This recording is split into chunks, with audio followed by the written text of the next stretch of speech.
Olá, pessoal. Aqui é o professor Rafael Maia. Esse é mais um vídeo do curso de análise de regressão. Na aula de hoje, a gente vai falar sobre preditores qualitativos. Numa aula anterior, nós falamos do cenário quando nós temos entre as nossas variáveis preditoras uma variável qualitativa com dois níveis.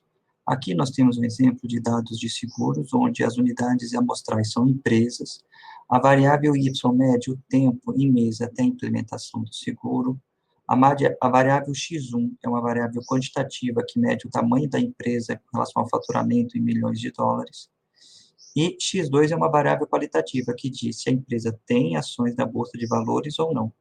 Aqui no nosso modelo, essa variável vai estar representada da seguinte forma: pela variável indicadora x2, onde x2 é igual a 1 se a empresa tem ações da bolsa de valores, e é igual a zero caso contrário, ou seja, se não tiver ações da bolsa de valores. O modelo que a gente vai ajustar vai ser o modelo de regressão linear múltipla dado por beta 0, beta 1, x1, beta 2, x2. Nesse modelo, a gente não está considerando o termo de interação entre as variáveis x1 e x2. Como podemos interpretar esse modelo? Então, nós temos o seguinte: quando a variável x2 for igual a zero, o que implica que a empresa não tem ações na bolsa de valores, o valor esperado de y é dado por beta 0 mais beta 1, x1. Quando a variável x2 é igual a 1, o que implica que a empresa tem ações na bolsa de valores, esse valor esperado de y vai ser dado por beta 0 mais beta 2 mais beta 1 vezes x1. Ou seja, a gente está assumindo que o efeito de x1 não depende da variável x2, e na prática o que a gente está dizendo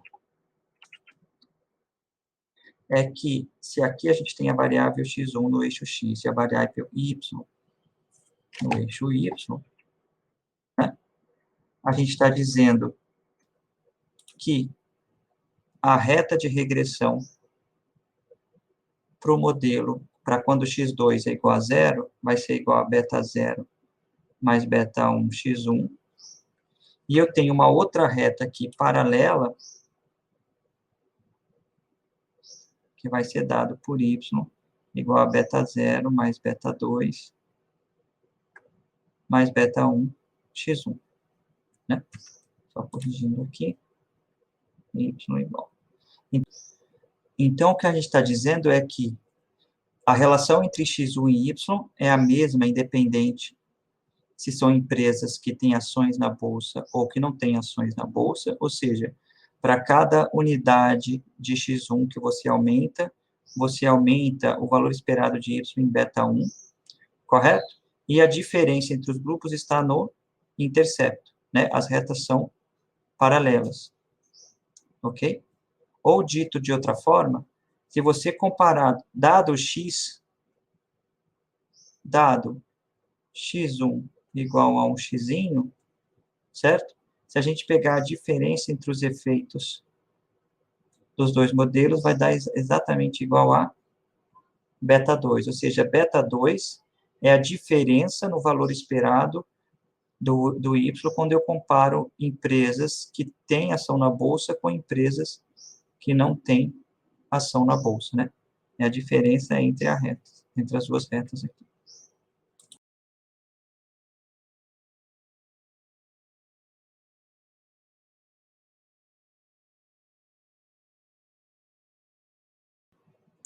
Então, aqui a gente tem, uma vez ajustado, utilizando os dados do exemplo ajustado do modelo no R, a gente tem, com os dados, o resultado do ajuste do modelo, onde a variável x1 é uma variável quantitativa e a variável x2 é uma variável qualitativa. Aqui ela é uma variável indicadora que tem dois níveis, 1 e 0. Né? E se a gente olha os dados, aqui a gente tem a dispersão entre x1, que é o tamanho da empresa, e y, que é o tempo até ocorrer o seguro, e o que a gente tem, os pontos em vermelho representam as empresas que não têm ações, e os pontos em azul representam as empresas que têm ações. Né? Aparentemente, parece que o ajuste de retas paralelas é um ajuste razoável. Então, o que a gente está dizendo aqui, como não tem o termo de interação, é que o efeito de x1 Independente de qual grupo, o efeito de X1 é o mesmo, ou seja, para cada 1 milhão que a gente coloca no faturamento anual da empresa, a gente diminui o tempo até a realização do seguro de menos 0,1 meses, né? Independente se a empresa tem ações ou não. Por outro lado, quando eu comparo empresas que têm ações com empresas que não têm ações, as empresas que têm ações são as que têm o valor X2 igual a 1, elas têm um tempo médio para a realização do seguro e de 8 meses maior do que as empresas que não têm o seguro, né? Que é justamente o coeficiente beta 2 aqui, que é a distância entre as duas retas. Mas a gente poderia questionar ainda se existe efeito de interação entre as variáveis x1 e x2. O que significa dizer que existe efeito de interação entre x1 e x2? Bom, nesse caso, se a gente colocar o termo de interação, que é o produto entre a variável x1 e x2, o que vai acontecer quando x2 for igual a zero? O valor esperado de y vai continuar sendo beta 0 mais beta 1 x1. Porém, quando x2 for igual a 1, o valor esperado vai ser beta 0 mais beta 2 mais beta 1 mais beta 3 vezes x1. Ou seja, o efeito de x1 muda se eu estou no grupo 2 ou no grupo 1. As retas representadas aqui não são mais paralelas, mas são concorrentes.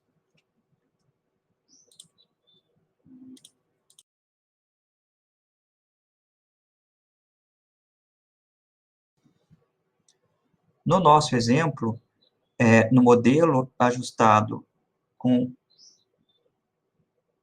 a interação, com o efeito de interação entre x1 e x2, nós temos o seguinte, que a estimativa do parâmetro é da ordem de 10 a menos 4. E o teste T aponta um valor P igual a 0,98. Ou seja, esse teste está fazendo a hipótese nula de que beta 4 é igual a zero, né? Versus a hipótese alternativa de que beta 4 é diferente de zero. E aqui o que ele está dizendo é que o p-valor é muito grande, portanto, a gente não tem evidências para rejeitar a hipótese nula. Ou seja, estatisticamente, esse parâmetro beta 4 é igual a zero, né? A gente pode observar o mesmo resultado quando a gente usa o teste F, utilizando as somas extras de quadrado. Portanto, a gente pode concluir que o efeito de interação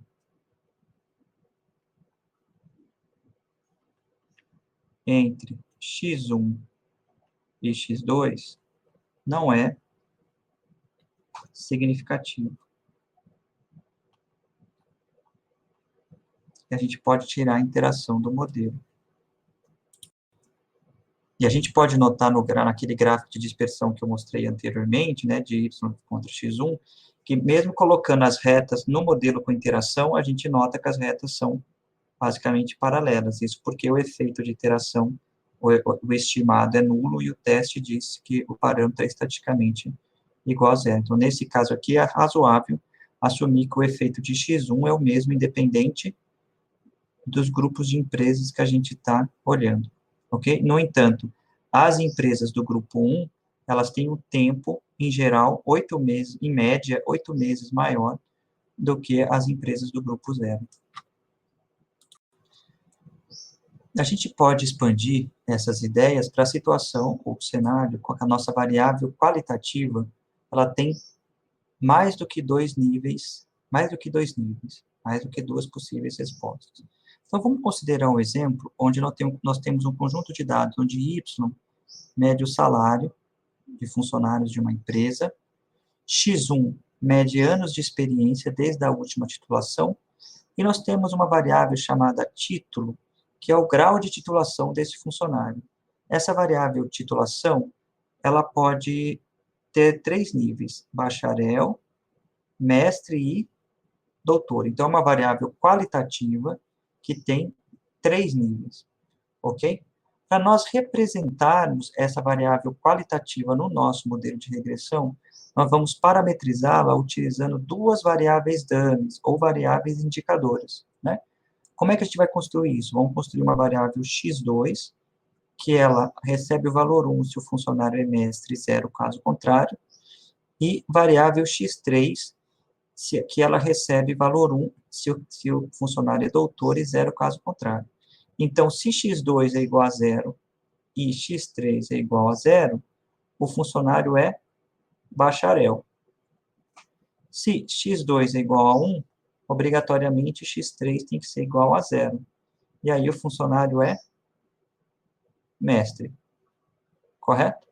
E se x3 é igual a x2, perdão, for igual a 0 e x3 for igual a 1, o funcionário é doutor. Então, lembrando que a nossa variável de interesse é a variável titulação, que tem 3 níveis. E para representar essa variável no nosso modelo, nós vamos utilizar variáveis indicadoras aqui, que são as variáveis x2 e x3. Observe o seguinte: se nós ajustarmos o modelo apenas com os efeitos aditivos, ou seja, sem os efeitos de interação entre as variáveis, x1, anos de experiência e variável titulação, nós vamos ter o seguinte: se o título do funcionário for bacharel, o que nós temos é que, como eu já disse antes, x2 é igual a 0 e x3 é igual a 0. Então, portanto, o valor esperado de y vai ser beta 0 mais beta 1, x1. Se o título do funcionário for igual a mestre, como eu disse antes, implica que x1 é igual a 0 e, perdão, x1 é igual a 1 e x3 é igual a 0. E aí, portanto, o valor esperado de y agora vai ser dado por beta 0 mais beta 1, x1. E se o título for doutor, como também já foi dito, x2 vai ter que ser igual a 0 e x3 vai ter que ser igual a 1. E nesse caso, o valor esperado de y vai ser dado por beta 0 mais beta 3 mais beta 1, x1. Então, nesse caso aqui, o que nós temos é o seguinte, é que é como se a gente olhar a relação entre a variável y e a variável x1, nós temos para cada grupo, bacharéis, mestres e doutor, que a reta tem o mesmo coeficiente angular, ou seja, o efeito da variável x1, ele não varia com o grupo, porém tem diferentes interceptos, né? Eu posso interpretar o coeficiente beta 2 como sendo a diferença média de salário entre mestres e bacharéis, e posso interpretar o coeficiente beta 3 como diferença média de salários entre doutores e bacharéis, né? Esse tipo de parametrização para variáveis qualitativas é chamada de casela de referência, onde a gente escolhe um dos níveis da variável qualitativa para ser o nosso grupo de referência, né? E os demais níveis são sempre comparados a esse nível de referência. Então, aqui, eu tenho o seguinte, de novo, o parâmetro beta 2 representa a diferença de salário média entre mestres e bacharéis, e o parâmetro beta 3 representa a diferença de salário média entre doutores e bacharéis.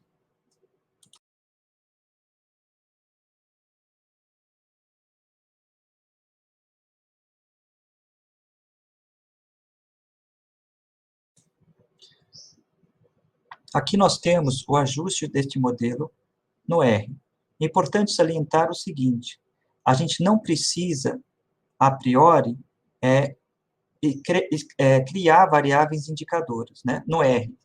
Então, eu tenho lá no meu conjunto de dados uma variável que chama título, que tem a ver com a titulação do funcionário, e essa variável, para cada funcionário, tem entre possíveis valores, né?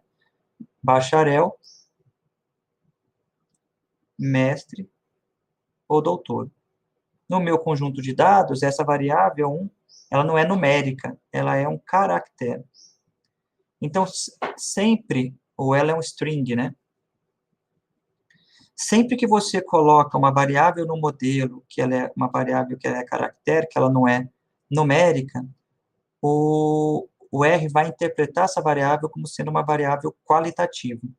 E aí ele vai escolher um dos níveis da variável, em geral ele vai colocar em ordem alfabética, por isso que aqui que ele colocou bacharel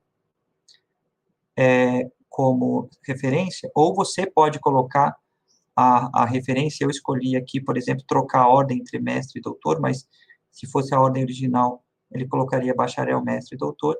Então, quando você coloca essa variável como caractere, automaticamente o R interpreta como uma variável qualitativa e ele cria as variáveis dummies. Então, ele criou uma variável aqui, seria aquela nossa variável x2, definida anteriormente, e aqui a variável x3, né?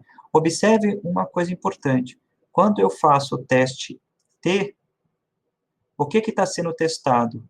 Aqui na linha do mestre, ele está testando se o beta 3, beta 2 é igual a zero, que é o coeficiente associado àquela variável dummy x2, que recebe o valor 1 se o indivíduo é mestre, e zero caso contrário, né?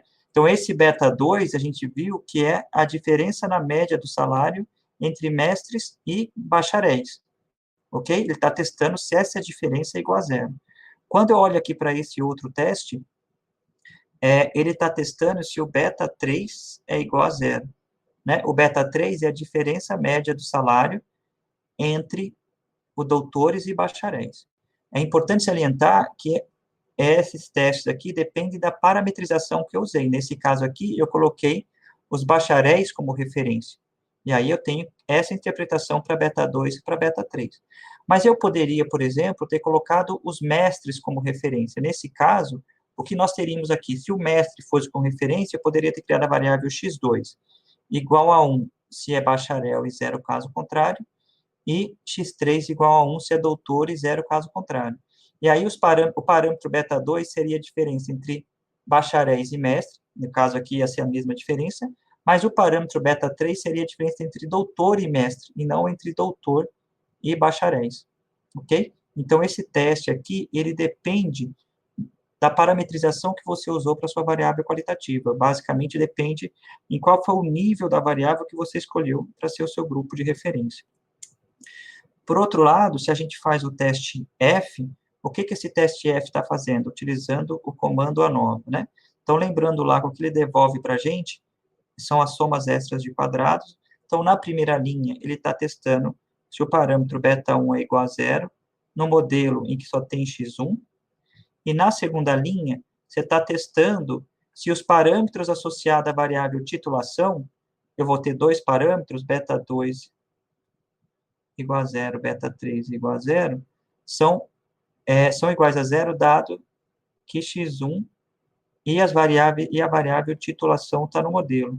Observem que esse teste, ele independe da parametrização usada no modelo. Não importa qual o nível da variável titulação que você escolheu, ele sempre vai dar exatamente o mesmo teste. Então, aqui, ele está testando, de fato, o efeito da variável titulação.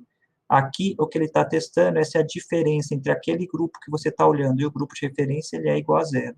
Por isso, cuidado na hora de interpretar os resultados dessa saída aqui e do teste,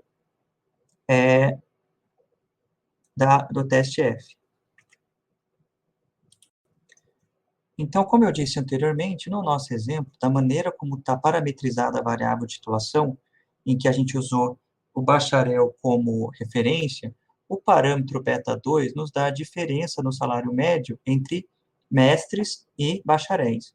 O parâmetro beta 3 nos dá a diferença no salário médio entre doutores e bacharéis. Mas e se eu estiver interessado na diferença do salário médio entre mestre e doutor?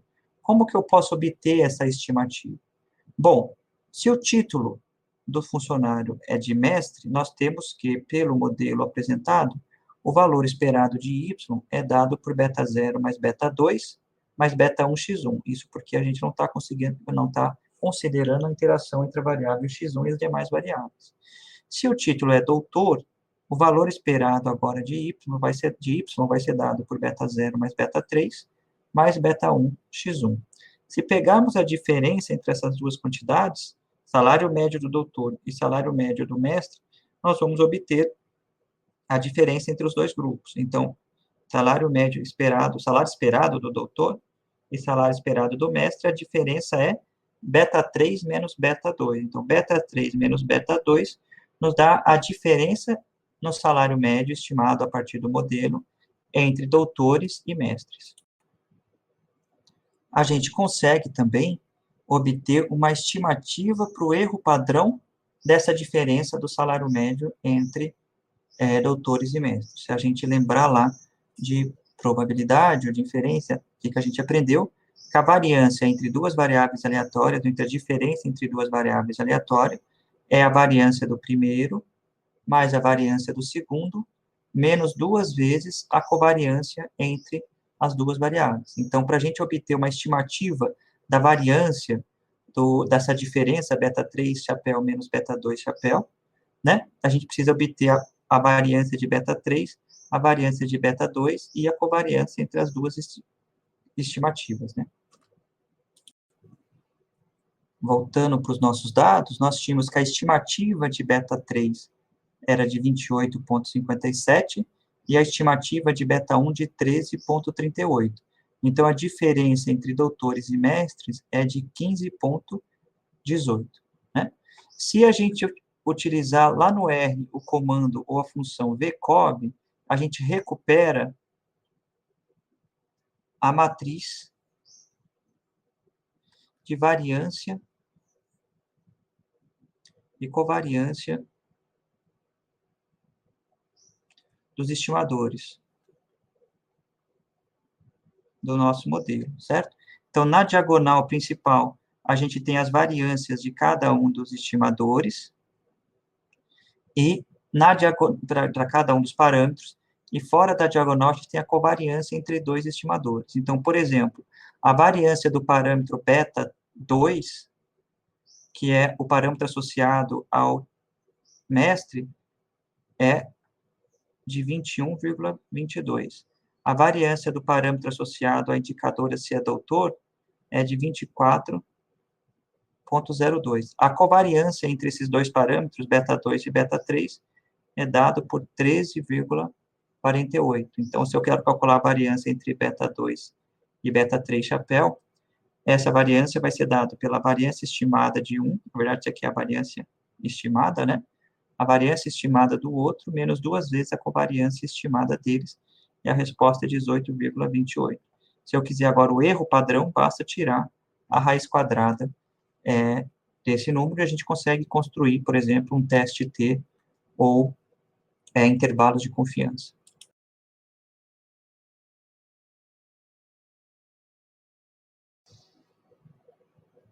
Não esqueçam de consultar as leituras sugeridas aqui e de fazer os exercícios apresentados nos respectivos capítulos. Até o próximo vídeo.